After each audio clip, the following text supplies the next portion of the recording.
Greetings, everyone, and welcome back to Mech Engineer, episode 10.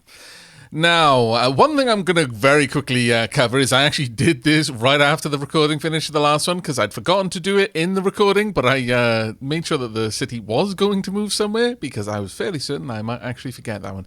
But before we get down to today's business, let's go over a couple of the comments. Now, starting with, and as has been the case for a little while now, we've got a couple of people pointing out some nests. Now, Alchemical Acorn spotted another 2 nest locations while we were discussing the fact that when the nest marker isn't there, we'll actually be able to see different numbers. And they were in 19.1 and 19.8. So 19.1 is over here, and I believe that came from the fact that this one can see another 2 here. Well, actually, there are 2 that are visible here.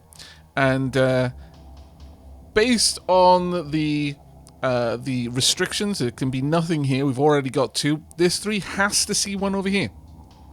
There are 3 nests here. We can already see 2 of them, and this 1 prevents it from seeing any more in this area. So there can only be 1 place that one can go. So we've managed to mark out another nest. Very nice indeed. And 19.8. And by the way, thank you very much for using the coordinate system. That makes this a lot easier for me to track them down. Now, if we have a look down here, it is much the same way. This one has to see a 2. This one here can already see 1 and precludes all of these tiles. And this one here can already see 1 and precludes all of these tiles, meaning the only tile that this 2 can see that can be another nest is this one. There we go. Nice and easy. That's 2 nests. But wait, there's more. Road Train further suggested there are another 2 nests that we can spot, and it comes down to the fact that these 2 nests here, the left 4 and the right 4, can see each other's nests. There are 2 nests on each of them, but the left 4 can already see another nest, so that means it can only see 3, which means there can only be 1 more nest available. This one can see 2 nests, so it has to find a place to put 2 additional nests. Now that is the key. Because realistically, both nests are restricted in the same way. They can only see any other nests at the lower 3 tiles beneath them. Because this 2, while it might be able to see other things around based on the fact that it's only allowed to see 2, means that there's some limit to where this 4 could place its tiles. For example, if it placed one over here, then this 2 can now see 2 tiles, so it can't place one here. And if it places, so that means realistically there's only 1 place that this one can have one, because it can't have 2 tiles here, because that would invalidate this 2. So based on that, this one has to be the 4th, since the only other place that this one could allow for a 4th is over here. But at that point, no matter what configuration we place the nest over here, there would have to be 1 within the sight lines of this 4, which would mean it would have seen 5. So that has basically eliminated all of the possibilities for the 4th remaining nest on the left 4 here to be except directly below it, which means at this point this nest has to be here. It can't possibly be directly below, though that would satisfy the rightmost 4, it would again invalidate the leftmost 4, because it would be able to see 5. So that's actually eliminated quite a lot of positions, though it has also illustrated just how densely packed these nests are, which is a little bit of a concern. Right, now, with all of the mech maintenance that we did at the last episode, we're not going to have to do too much for the next little while, though there are a few little tweaks here and there, as always there will be. But for the most part, we have done everything we need to do for the end of that turn. It's time for us to move forward, and we're going to unlock a new tech. So let's go ahead and pass that day, shall we? Right, there we go. We only got a couple of scientists back, nothing else really there. Overall efficiency has actually gone up, and wounded humans has gone down by 30, which is not too bad. We're currently on the 100% food part of the cycle, and consumer goods, it's actually going down. It's only 96% down, which is actually quite nice. But alright, let's have a quick glance down here and have a look. See, we've got 100 new scientists back. That's going to be very nice, but there's nothing for us research, which is quite an interesting one. Despite having 113 scientists, everything is going to cost quite a lot. Right, we already know what we're doing here, and I don't see any reason to deviate from our current plans. We must continue to build up the water supply system, which will get us a little bit more wounded humans, a little bit more food supply. Eventually, we will get to the point where food supply is able to sustain itself at 100%. All the time, even without the consumer goods help. So we should, at that point, start seeing the two of them completely balance out. But there we go. That was a nice and easy one. Let's go ahead and upgrade that. Now, only one more level of upgrades there. So we are 3 days away from having the upper factory complete, and then we can turn our attention elsewhere. Now then, as for our day's work, we only have 2 realistic locations ahead of us to go for, and, ooh, okay, one of them looks a little bit more scary than the other, and the other one is a volcano. Not exactly the best choice, really, I must confess. Could we handle 281 degrees? I don't think any of our... okay, 1, 2, 3... 4 of our mechs, I've uncovered something. I will get to that in a second. 4 of our mechs would be able to just deal with the temperatures at the location, but a reload would probably break them. So we're not going there. We would need a lot more heat sinks and a lot more other things to make those viable. So that's just not happening. Instead, we are going to go down here. Now, we could also hit the water, I suppose. What kind of... it's a horrible cavey map. I see no particular reason to do it. The only real reason would be to get pilot experience, and while that is nice, it is not something that we're going to do. I was just double-checking that we had actually trained all of our pilots, and that is going to be a case. Now, unfortunately, this is getting really hairy now. Moving in this direction is something I want to do, because I want to be able to hit this city. However, doing so means this nest is just straight up in the way. How long until our atomics are ready? When are the family atomics going to be available to us? Let's go and have a quick look. 3 more days. That's a bit of a bit long for us to just wander around aimlessly. I wouldn't mind clearing out this nest to give us access down here, but for the time being, we're just going to be on the move. So, right now, this is the one we're going to go for. So we're going to be up against a new enemy type. Let's have a look at you. What are we going to be dealing with here? I believe that is the floss. Yes. So average size closed specimen, length 8 meters, height 6 meters, width 9 meters, average size of an unfolded specimen, length 10 meters, height 12 meters, width 11 meters, average weight is 5 tons. So it's very small compared to our mechs. I have been advised that the most likely weight unit that we're dealing with is tons for our mechs, and that does make sense considering Battletech lore. But the thing that throws me off is the weapons, though. I suppose why wouldn't you have a 17-ton 20mm rotary cannon if you're equipping it on a mech that's like 160 tons? You know, if you've got a big enough platform, it doesn't really matter how big the weapon is. It's still, that kind of throws me off a little bit. It feels a little bit heavy for what it is, but still, this is one of the unique instances of alien life that can attack with energy waves, so we are desperately going to need to use our shields quite aggressively. Probably going to want to keep our lance tightly packed. I'm thinking that we're just going to go for this one, not going to try and take on the volcano. I don't think we can, but because of that, there's not really other options for us, so we're going to be sending out a reinforced lance. Now, the first thing we're going to do is take the shellcracker back, and you can have a proper look at the shellcracker in a moment. Secondly, actually, is there any other changes I want to make? No, there isn't. Not really. I think we should be okay with that. So, let's go and check on the shellcracker. First and foremost, it has finally got, I feel, a suitably crustacean kind of look. I know, it's a shell cracker, so why am I painting it like the most well-known shelled creature? But it just makes sense to me. Well, I guess you could say that the turtles and tortoises and terrapins are equally well-known. But nevertheless, we've gone with what I considered more of a mottled shell, like bright oranges and reds kind of approach with the central white body there. Now, the change we're going to make here, and this is a fantastic suggestion by Timmy Timmins 3780, who suggested fully restricting the missile launcher from engaging operarius. which makes sense. I don't really want it engaging them. Now, that being said, you know, when it's got nothing else to attack, having it just clear them up from afar, I mean, it's quite good at it, but it's not really the thing that we've built this weapon for.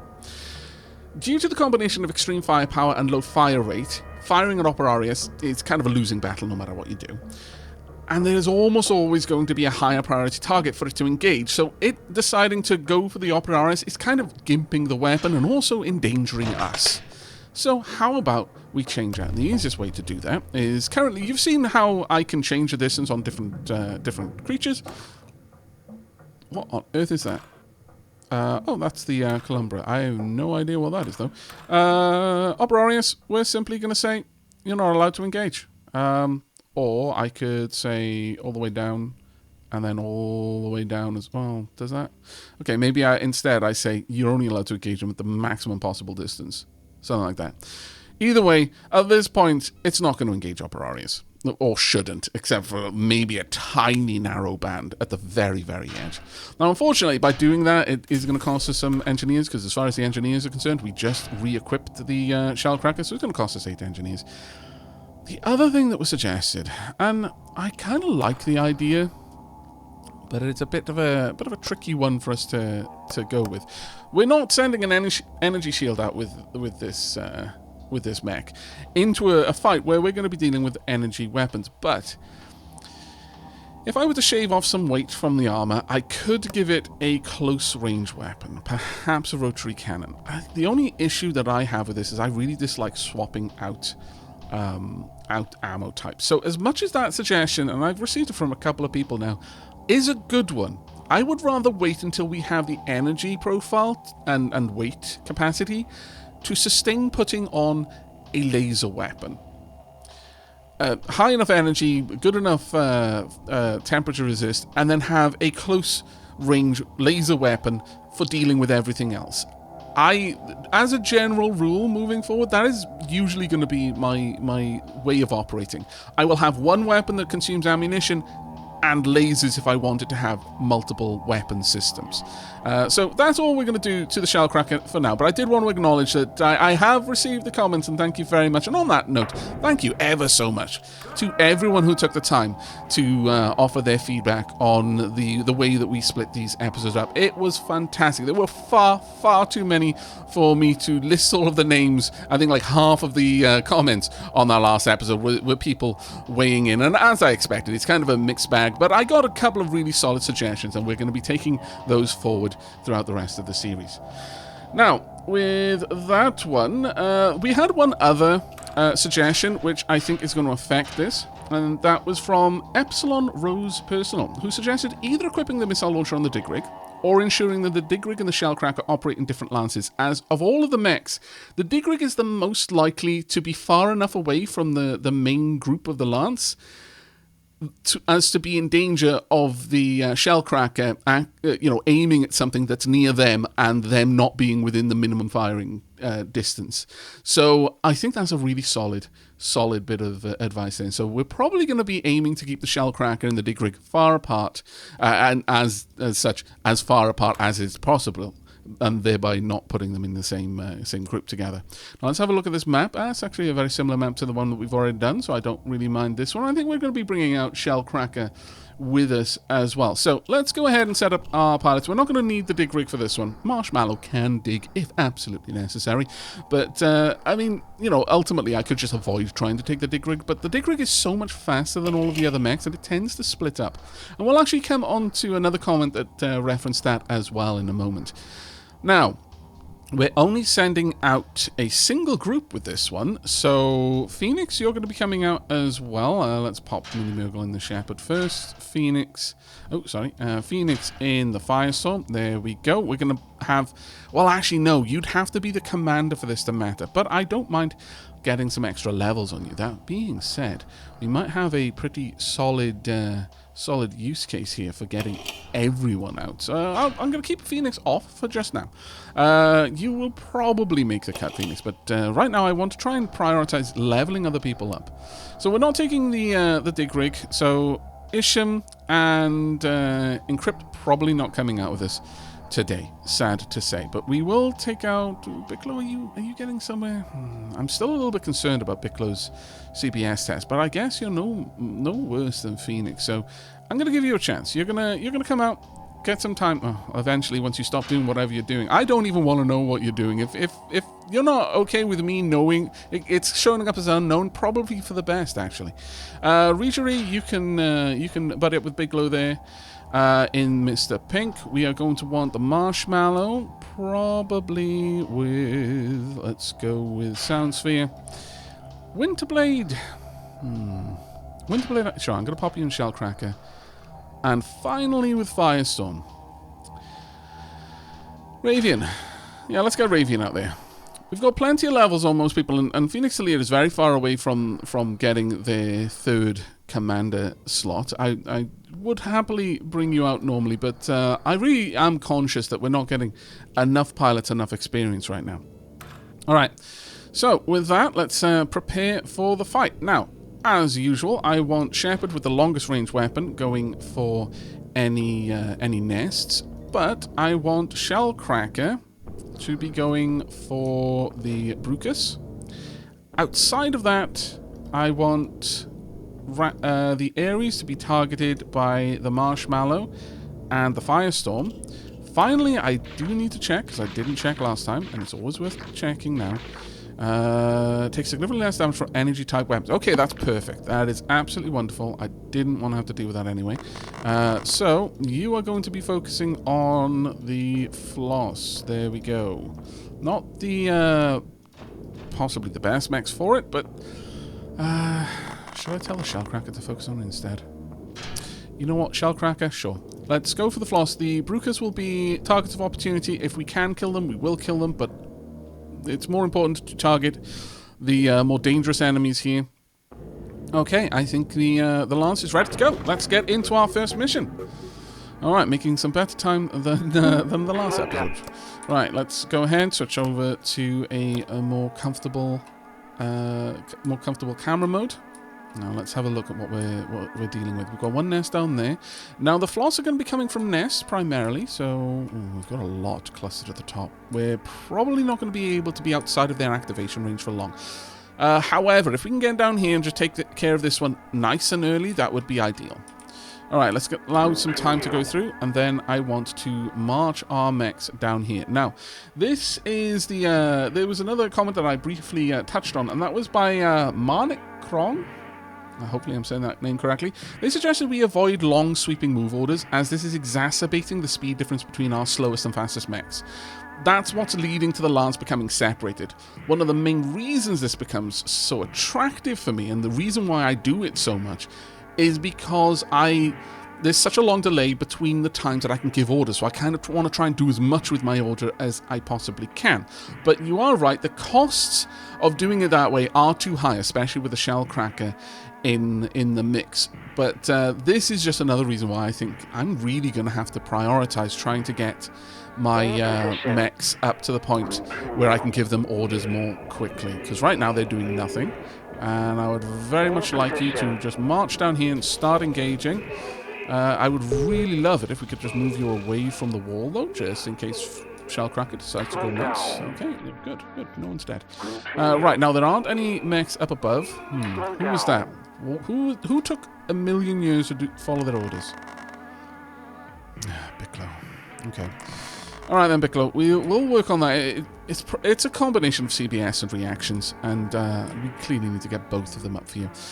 So we're far away from any enemies, so I'm okay with giving them a nice big order like this, but this is exactly the problem. Bicklow takes so long to respond to orders that it is a real problem for us. Right. Now then, what I would like to make sure that you don't kill us. Shellcracker, your weapon is currently disabled until we complete this maneuver. Everyone get up here. Go. And once you are through, you can engage with the Shellcracker. What are you doing down there? Never mind. Apparently, Shellcracker, you're not going to get any time to have fun. I'm sorry. Oh God. Oh good Lord. Right. Maybe It is that Shellcracker's still there, though. Shellcracker, get away from that wall. Thank you. All right, Shellcracker, your weapon is live. Engage. Go for whatever you want to. Thank you. Pop these as quickly as we are able to. That's right. Keep applying all of the damage all the time. More rockets, please. They're probably outside of our... Oh, no. There we are. Perfect. Okay, that is exactly what we want to see. Keep it up. You're doing well. Enemy are about to approach from behind. Did they land on us just then? No, they did not. Okay, that's fine. Alright, that actually worked out very well for us. I would like the whole lance to march forward. Get up and away from those walls. I dislike you being anywhere near to a wall right now. That is ultra, ultra badness for me. Oh god, that laser is amazing. That laser is truly a thing of beauty. Right, let's march up a little bit more. Nice attack there with the Shellcracker. Keep it up. Watch out those. We are danger close to those walls. Exactly what I thought was going to happen. Damn it. I was literally saying it, waiting for my my chance to give an order, and exploded the rock face on us. Okay, well that was unfortunate there, but alright. Could we... target this, please? A Shellcracker shot right now would be perfect. Well done. Okay, now we need to move. Oh, now we need to move. Move. Stay away from them. There we go. Keep them pushed back with the kinetics. Alright, that could have gone a lot worse there. We were facing against an opponent we have not dealt with before, and it's kind of worrying. See, it's at this moment that I wouldn't mind the Shellcracker shooting through here, because it would easily clear up these walls. But because we've told them not to engage Operarius at all, they're not ever going to take that shot, which is a bit of a shame, but oh well. However, we need to draw back. Yeah, back from there. There we go, that's better. Engage with the lasers. That's fine. What is Shellcracker doing? Shellcracker is currently, I believe, looking for a target that it can engage. Let's actually select the Shellcracker specifically. Shellcracker. Move back. There we go. Just get back, and from there you might be able to engage properly. Right now it's... there we go. That's what I want to see. I would love to see a Shellcracker explosion happen about there. Right about there, right now, would be perfect, because you would open the way for the Shepherd to start taking out the Columbra. No, never mind. That's okay. You did a good job anyway. Right, okay. Well, these two are active. I want to get better sightlines on them. I'm going to give it's a bit of a long march order, but... Ooh, Bicklow immediately responded. Well done, Bicklow. Greatly approve. Greatly approve. Let's keep that up. Let's continue marching. Stay far away from any walls that you might explode. I need someone to deal with those Operarius. Okay, we're a little bit too close now. That is a bit of a problem. March through the Operarius right now. They're a lower threat than the Floss are. Oh, Shellcracker is taking a lot of damage. Let's get Shellcracker in particular. Can't even give you direct orders. Shellcracker, need you to move. Get back. There we go. That's better. How much damage did you take? Shellcracker does have a drone. System damage, like the actual chassis damage right now across all of the mechs, only Mr. Brown has any, because Mr. Brown doesn't have a drone. But Winterblade is probably not in the best position. Every hit hits their vitality, and that's not something we want to see. Continue attacking. Where are you going? I mean, okay, I suppose, but continue pushing. There we go. We can do this. Energy weapons aren't going to do a lot to this thing, though. So, where are they going? Go back up here. I think they're panicking a bit, and I understand. But having you down there is way too dangerous now, so I'm going to turn off your weapon. I would like you two to relocate. Once you've relocated, that's right. Thank you very much. Drawing them out of that swampy terrain there. Perfect. Keep it up. You're doing well. We are backed into a corner, though, and I'm very frightened about that, I'm going to be honest. But what we need is to get a better sight on this. Shepherd is going for the ovum, and that is something we need. Keep it up. We need a lot more firepower this way. No, okay, it's gone. Oh, my lord, they instantly panicked again. Get back up. We need you together. This will fall apart if you do not stick close together. I know that those attacks are rough, but the only way we stop them is keeping you together where you're... Oh, God, that is exactly the problem. What happened? Let's have a zoom in. Let's see what happened there. Why did you engage? Where is Shellcracker's right there. Shellcracker was probably just around the corner and engaged. You fool. Alright. Well, that does suck. Gonna want you to march forward. We allowed ourselves to get cornered and I wasn't pulling them out. So that's at least partly on me. But Mr. Brown and Mr. Pink just took a wallop load of damage. And it is quite frustrating when the damage you're taking is coming from your own units. Right, you know what? Where is Bicklow? Okay, that's fine. Bicklow is with the rest of the group. That's fine then. You are allowed to engage. Just go ahead, get up here. If we can get the Shellcracker in a position where it can engage this from this far away, then that would be perfect. You are way off from everyone else. Come on. You can get up there. There we go. You notice that little orbiting thing there? That's the drone. It's the drone repairing the mech. Nice. Very nice. Keep it up. Okay, the nest is gone. The nest is gone, but we have got a tornado bearing down on us, which is not great, to say the very least. We want those removed, and we're going to have to scooch up, I think. Oh, we're going to scooch up over here. Once we're in this position, we'll be able to deal with the Columbra. Hopefully we won't activate the other nest. This will be fine. We'll be able to slow that down and get through here. But yeah, the so far as we have experienced it, this missile has been more problems than not. And has probably inflicted more damage on our lance than all of the aliens that have come before it, realistically. So, it definitely does have use. But I need to learn to use it better, basically. Okay, well, we were up against a new enemy. I don't think we actually took too much damage from that enemy, but I would like to see amount of times people managed to evade. Precision of kinetic weapons, not terrible. Average reactor temperature at 55%. That really isn't that bad. Right, let's have a look at the others. Actually, you were disobeying orders for a little bit that time. To be fair, I think you might have been panicking when you started taking damage from missiles to the back. Winterblade managed to evade 3 attacks, though. It's not too terrible. Number of times damage registration, 6. Over here, 3. You hit 3 times. That's kind of impressive.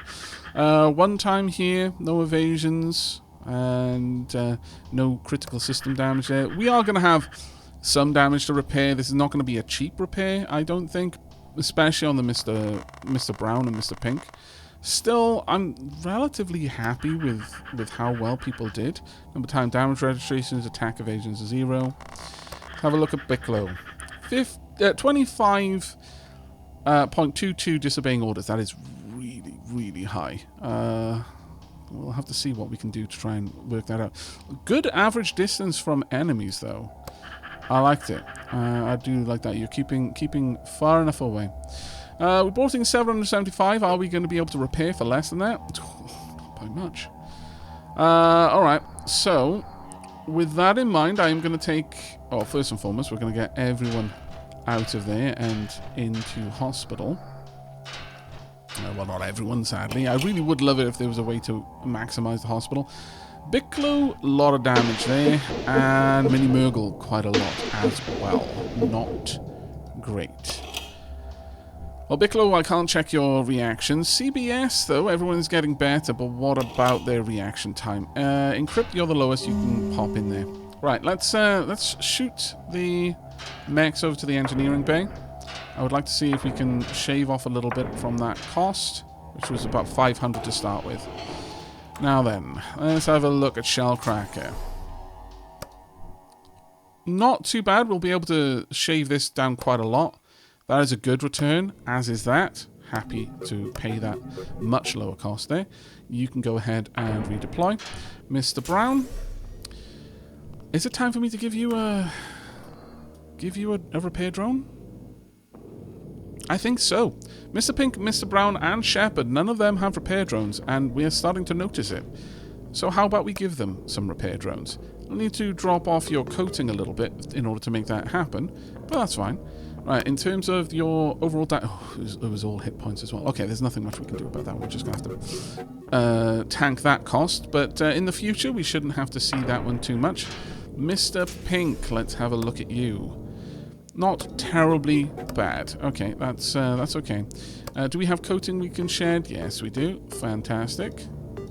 There we go. Each coating isn't a full ton, so you can add a couple of layers of coating for each one. So I tried to make sure it's just below the threshold where it would go up in weight, getting the most bang for buck out of each layer. Finally, let's have a look at you. Yeah, it's just hit points, unfortunately. Now, can you afford to? You should be able to. Alright, nice. And we'll drop the weight a little bit more as well. Okay, not terribly bad there. Actually, fairly happy. In fact, I should have checked this out. We've got coating layers that I would actually be much happier replacing with better armor. I'd need 2 layers of the layered coating, which I don't have, but I do have this. Yeah, let's pop that on there. Then we'll pop back on the highest tier strike phase. We've definitely got enough that I can pull this down all the way, and we've now got a 20 passive armor. I should have done that with the Mr. Pink and Mr. Brown, but we'll do that another time. Right, there we go. Let's get you out there. Not terribly bad. All right, so the missions are done. Hospital and training also done. Time for us to look into research. Okay, research is now showing up. Okay, fair enough. Right, what do we want to spend 100 scientists on? We have got repair shop. The old hangar is not suitable for quick and frequent repairs of mechs. Redesign and auxiliary machines will reduce resource consumption. Now that one might be quite nice. I don't foresee us hitting the water anytime soon, so I'm not worried about this one, but maybe grabbing another mech. They are very big, expensive things to do. And I'd be doing it mostly so that we could find out what mechs exist beyond them. Which isn't the best reason to be doing it, if I'm honest. We've only got 3 days down here. How long will this take? 5 days. Tie up a lot of people for 5 days. Instead, I could tie up a couple of people and get the ability to make the more high-powered internal combustion engine reactors. And I think that's what we're going to do. I believe that this is going to give us the high-pressure piston and also the the high-pressure injector and the low-pressure pistons. So this will allow us with the high-pressure and the regular pistons to make the higher yield reactors that we've been using elsewhere. We've got 33 left. I don't think there's anywhere else that I'm going to be able to spend that, sadly. So that is fine. Now, as for production, we're actually in a fairly nice place for production. In 2 days, I'm going to have this all available to us. In 1 day, I'm going to have all of that available to us. As far as engineers needed, we need 265 and 7 days. I really would like to get Factory 56 done, District 56 finished before I try to make another plate. So, instead, I could either look at putting together a high-speed laser. Now, that's going to take about as much time. But I wouldn't want to use all of my available bays anyway. Like, I wouldn't want to have both 10 bays ready for just a single production. I feel that would be a waste of the things that we could be doing. So, odds are, in about 3 days, I'm going to want 5 bays together to make a plate. So we may as well assume that that's going to be down here. So anything that's going to be finished within 3 days will be suitable. Anything that would be done in 2 would be absolutely okay. For the Hangar A, then, we can fit a couple of other things in. You know what? No, we're going to pop another motor in Hangar B. I think that would... And then once that's done, we'll have this hangar ready for plates. As for Hangar A, we could pop down enough engineers to get another high-speed laser. I would really like that. It is 7 days, though. The alternative would be to invest in the armor plates, and we could definitely do that. It's 60 engineers each, so I'd be able to get 2 of them done. And I am kind of leaning towards that right now. Okay, yeah, let's get both of these. Is it the same for everything? It is. Well, let's go get the 2 that have got the same weight category. Yeah, we'll alternate these 2. Alright, that's going to use up all of our engineers for now. And I think that's a good spread of our resources there. Right, final thing to do then. Strategic movement for the city. We're, of course, going to be continuing to move away from the storm and towards this location. Now, once atomics are ready, I'm strongly thinking we're going to want to nuke something down here so we can pass. Maybe even nuke this one, which might be an easier one to go for. So we're going to move one left, right, and then one down. And we're going to get on the move right now. We're back down to 9. Quite a few people have pointed out that they have seen other people with enormous amounts of artillery shells, but at the same time, it doesn't look like we're getting more than 10. But I have not noticed if this goes up every day. I don't think it does. Maybe that's some of the improvements to the artillery system. Either way, time for us to pass the next day. And we'll see what we get. 2 motors, some components, a high-powered laser, very nice, and some new cabin research. I would very much like to see those new cabins, actually. Is there any way for me to see it? No, there isn't. Can I see it in production? Let's have a look. Yes, I can. So the weight, the best one we currently have for overall function per weight is this one, I would say, with weight 20, control 18, and safety 45. This one has only 5 increase, but the control increase is massive, and it even increases the safety too. And then also less of an increase in control, but an enormous increase in safety. I believe this is literally just a percentage chance that the pilot will take damage if the cockpit is randomly struck in an attack. So honestly, rolling these out would be fine. But if we had mechs that have ammo issues, then you could have these as well. But that is a big upgrade. I'm very, very pleased to see that. Alright, well that was the first part. Now let's go ahead and check out the city upgrade. And we already, once again, know what we're doing. One more in here. There we go. We've gotten all of the foundations ready. We just need the residential area upgraded, and then we're on to the upper factory, and that's going to be a big help for us. Now, the storm is chasing us currently, and it is time for us to see if we can clear this out. Oh, my lord. Okay, big shoot bullets. Okay, big shooty bullets. We've got a couple of volcanoes that we could go and visit if we want to do. We could go here just for some resources. Is there any reason to go to these locations? There's some reason to go there and there, yes. Not really much of a reason to go here, though. We are exploring more areas, though. We know that because this 2 exists here, that this one it can only see something out that far. This one, this has already seen the nest that it wants, so we've got no nests out in this direction. This 2 would have to be up here. Since this 1 can already see a nest, it's restricting this, so this 2 can see a nest right there. Which means that 3 can now see it, that 3 can see it. So we've actually uncovered pretty much all of the nests that are over in that location, which is a pretty interesting one. Right then. Okay, well, as far as... this is explosive. Oh, so, really? Okay. Oh, perhaps these icons tell us what they're resistant to, rather than what damage they do. That would make a lot of sense, actually. Let's go and just double check that. Yeah, resistant to thermal. Yeah, no, that's exactly. It's taken me this long to realize that. I am so sorry. Right, so we'd be up against the Sagittarius. Okay, so armor 12, health 1,420, damage 10.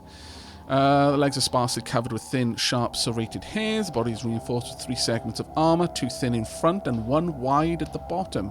None at the back, though. Interesting. Maybe we'll be able to do extra damage from behind. I don't know if that's simulated. The way of orientation in space is unknown. On the front of the body is a small mouth and 2 false eye holes. They serve to launch deadly quills. The method of their creation and launch is unknown.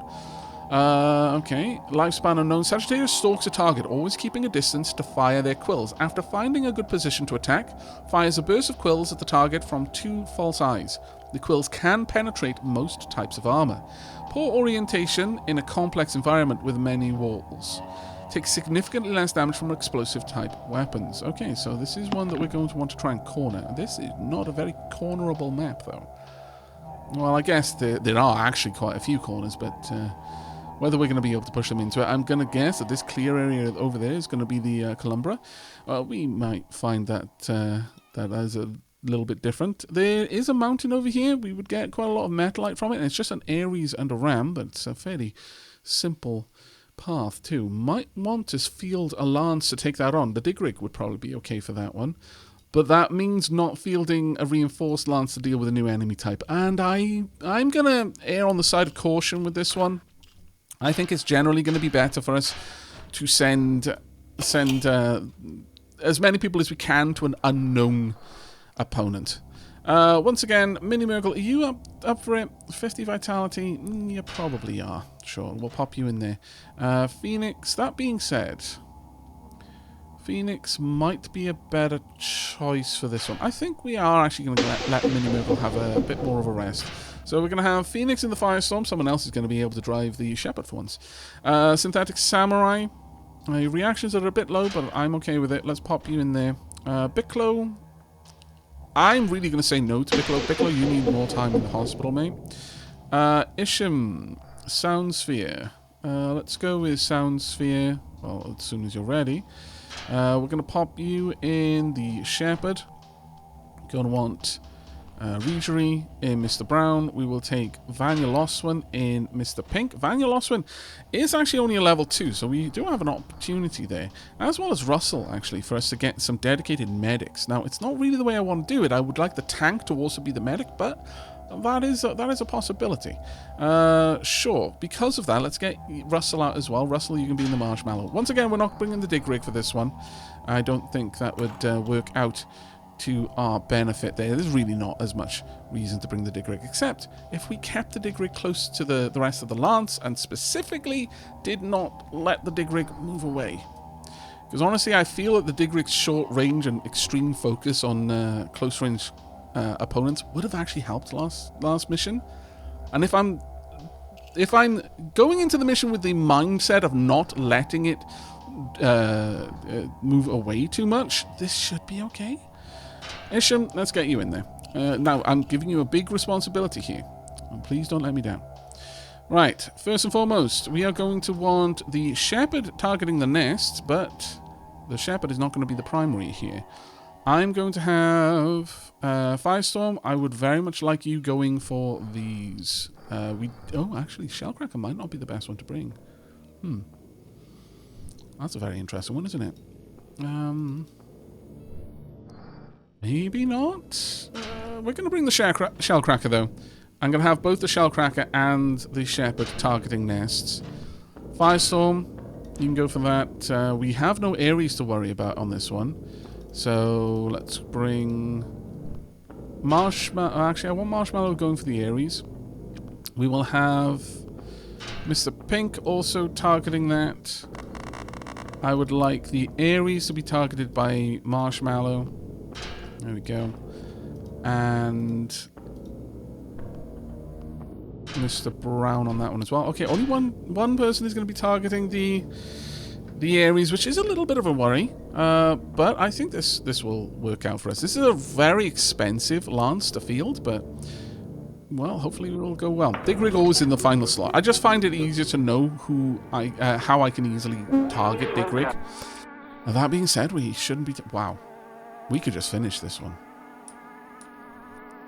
We could just finish this one so fast. Most of the nests are down... well, no. 2 nests down there. 1, 2, 3. If we get over here and just wipe these nests out, we are going to dramatically reduce the possibility of issues, and I think that is probably a very wise idea. I could even... I didn't check the mortar, so I don't want to use a mortar for now.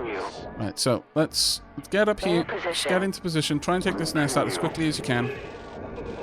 Ideally, not with the shellcracker. You know what? For now, do I dare let the shellcracker engage over here? I kind of feel like I don't.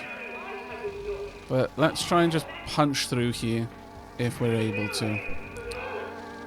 There we go. In fact, you might even be in a better position if you just scooch over a little bit more. You'll get a better opportunity. There we go. 1 nest down. Very nice. The Brucus will be in view of the Shellcracker in a moment. There we go. Nice. That's what we want the Shellcracker to be doing, is actually clearing the way for us in a way. Now, what we don't want is the Shellcracker to be engaging... oh my god, those things are huge! Okay, they are actually hitting us pretty hard. Move away, move to the side. Just engage. Keep up the attacks. That is a lot of damage coming our way. Are we taking a lot of damage, though? Right now, it is being absorbed by our armor, but let's not play with this. Shellcracker, I'm disabling your weapon for the time being because we're about to go very aggressive. There we go. Sorry, Synthetic Samurai, but everyone just advance. Advance on them. Melt them if you can. They've got a lot of hit points, but I don't like fighting in close quarters, I don't believe. Mr. Pink is taking a huge bit of damage. Oh, it's a flagellum. Of course it is. Of course it wouldn't be the actual big scary things, but the tiny little things with tentacles. Okay, draw back a little bit. Engage from afar, if you can. But we've just melted a lot of our armor there. That is a big issue. Right, we desperately need that thing gone. Advance a little bit. Is it dead yet? No, it is not. It is, I believe, just getting ready to fire a bunch of quills. So if we could advance on it. Oh, it's gone. Okay. Let's have a look. How is everyone doing? We've taken critical system damage on Mr. Pink. That is a shame, because we can't heal that with a drone. But the hull point damage we can. So coolant systems are off. This now puts you in a position where it is quite possible we're going to start seeing overheats happening because your coolant system is damaged. And our mechs are quite highly tuned. For this reason, we are not going to go down this way. We're going to go for a long walk over here. This nest will still activate, but we want to get into a position where maybe the Shellcracker is going to take out these Brucus and blast a hole through. If I need to, I can obviously use the dig rig or even an artillery shell. I'm kind of thinking an artillery shell might be a good idea. Artillery fire. Let's get an artillery shell there, because as soon as we can wrap up this engagement, I think we're going to try and do that. Just engage with everything. There we go. Almost cut a path. In fact, we have... No, not quite. Another artillery shell, please. Yep, there we go. We just saw an overheat happen. Yeah, Mr. Pink just overheated. Oh, this is rough. Okay. I may, for the time being, just disable the weapon system for Van Loswin. Engage with everything here as it comes through. These bloody crabs are engaging straight away. Draw back so that Shellcracker can actually fire the rocket there. Okay, splitting up a little bit more than I like. Not gonna lie. And regroup, please. You actually managed to wipe them out very, very effectively, though. I'm not unhappy with that. If we can let this pass through and then march again. There's a tornado just popping through. Let's get everyone down here. I am going to tell Shellcracker not to engage, though, because Shellcracker will go for the nest. I would love the Shepherd to take the nest out, by all means. But for now, I just want the Columbra eliminated, ideally. There we are. Columbra is gone. We can, at this point, evacuate. There's potential for some nastiness down here, but if we're going to be greedy, and I am going to be, I know I shouldn't be, is we're going to go for a very long path over here, just away from the nest, so that they stop activating. The only way for those giant shooty crabs to come at us is from the nests. Now, taking out the nests from extreme range would be wonderful, but I think instead we are just going to scooch down here. I'm going to activate Shellcracker's weapon once we get in position. And then we are going to take out this Brucus. Maybe approach those nests from afar. That is a bit of a question. The main thing is I'm going to disable Mr. Pink's gun. I don't want you firing, because if you don't fire, you won't reload. And if you won't reload, you won't overheat. Let's switch down a little bit more. Keep attacking. It has taken a lot of damage from the Shellcracker, and it is going to try and evacuate now. There we go, it's gone. Alright, everything else is secondary on the map. So, given that, let's scooch up here again. And as soon as we have the opening, we're just going to dart straight for this point. I think the tornado is taking a route over there, though, which does kind of suck. We're not getting any more reinforcement waves, so we don't have to worry about the drop-ins. It seems that that's all that's entirely attached to the Columbra. What on earth just happened there? Slow down. You just overheated. Really again? Oh, right, okay. Continue. Maybe the cooling system was so badly damaged that even just existing in this space is too much. Everything is converging on this space, though. New position. This has not gone quite according to plan, I must confess. It looks like it's mostly passed, and we should be good to go. Let's just get down there now. Just activate this. Don't worry about the nests. Oh, okay, you can pop the nest if you see a viable path to it, but don't worry too much about it. Alright, I'm going to prioritize taking on the Columbra in the future then. Just clearing them out if they are the reason why we get the drop-ins. Right, let's have a quick look. The cost of repairing the Mr. Pink is going to be absolutely huge, I should imagine. Vanya Loswin got a lot of experience from that, though. As did Russell. Russell is almost at the point where Russell is going to be able to repair other mechs. Let's go and have a look at... Where is the Mr. Pink? Okay, average reactor temperature is very high. 11 damage registrations. I imagine everyone's going to have quite a few damage registrations this time, because we were being shot at, and that's not something we can easily avoid. Actually, no. Interesting. Was the Mr. Pink pretty much the main person taking damage there? Who was in Mr. Pink? It wasn't one of our tanks, so taunting shouldn't have been happening.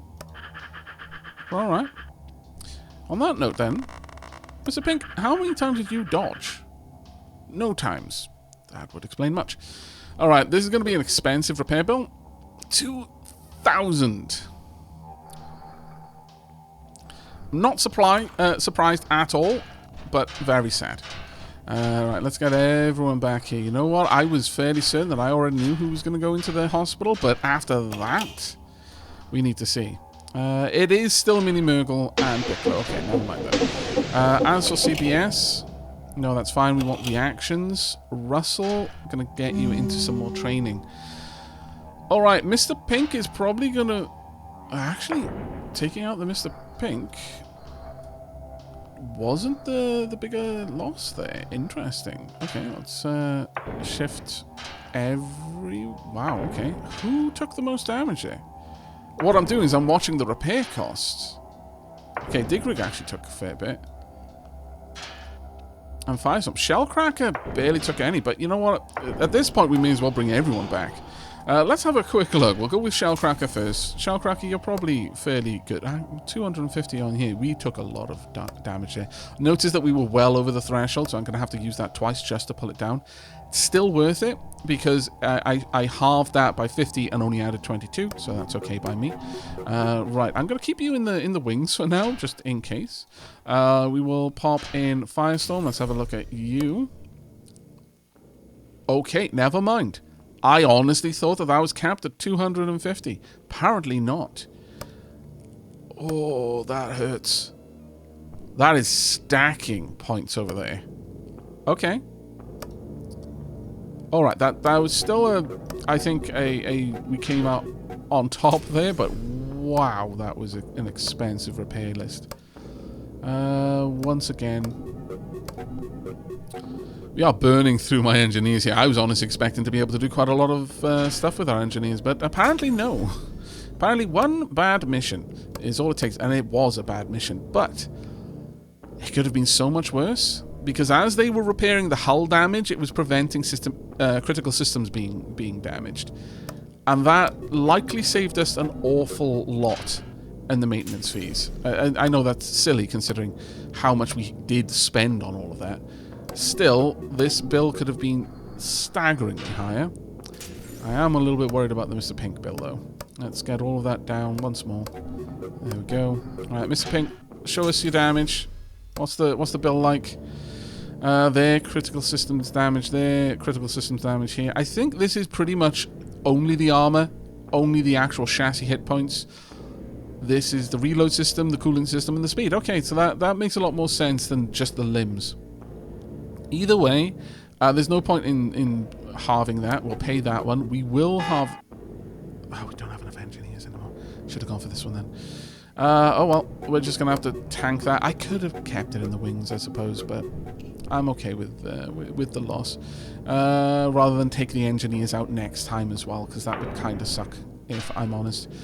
This way, everyone's ready. Let's just get everyone back out. That burnt through like 200 engineers had to be working on repairs there.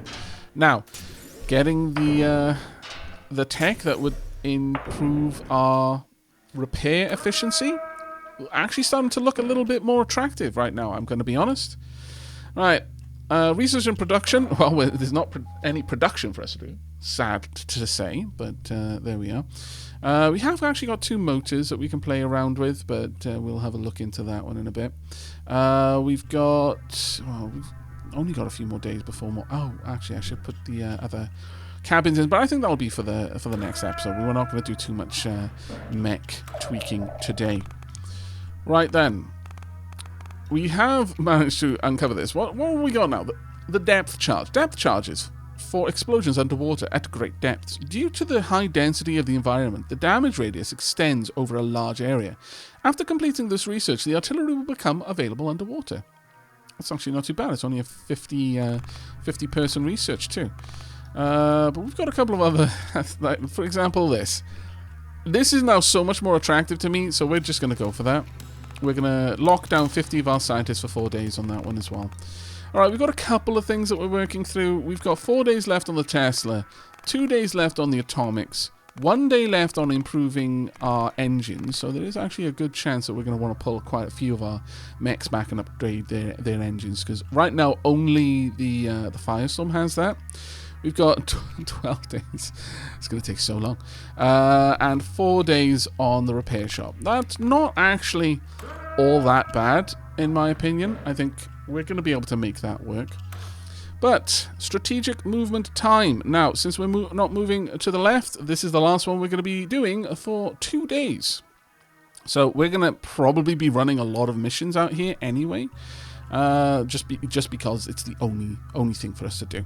As for the city, it is right there, and I do believe that by moving down, we're going to bring the city in range. So we're going to be able to do another city mission at the very beginning of the next episode. But that is going to be it for this one, looking at the time. We managed to pass 2 days, got a little bit more progress done. We've got 2 more days ahead of us before we upgrade, or rather finish upgrading the upper factory, and that's going to be a big milestone for us. The current display of our systems, obviously Life System needs the most work after this, so as much as I know, a lot of people would like me to focus on some of the other specialist factories, such as the mech hangar, or even the research. Again, I feel like giving myself access to the entire research tree is going to be less satisfying. It probably makes a lot of sense, like tactically, and well, it absolutely does. However, gunning for that, I feel, is going to swamp me with so much choice all of a sudden.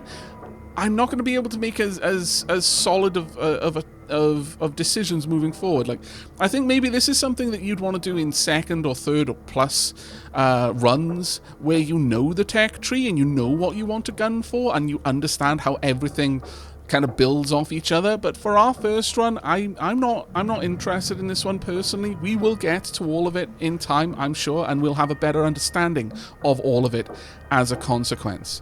But those are the plans for now. Thank you very much for joining me. Bit of a rough 2 days for our mechs, but our engineers have managed to put everything back together. The Shellcracker, I do think the choice on completely limiting the Operarius was a good move, though we have still sustained a lot of damage, and as such, I'm really on the fence with this large missile. I can see its application being fantastic in the right environment.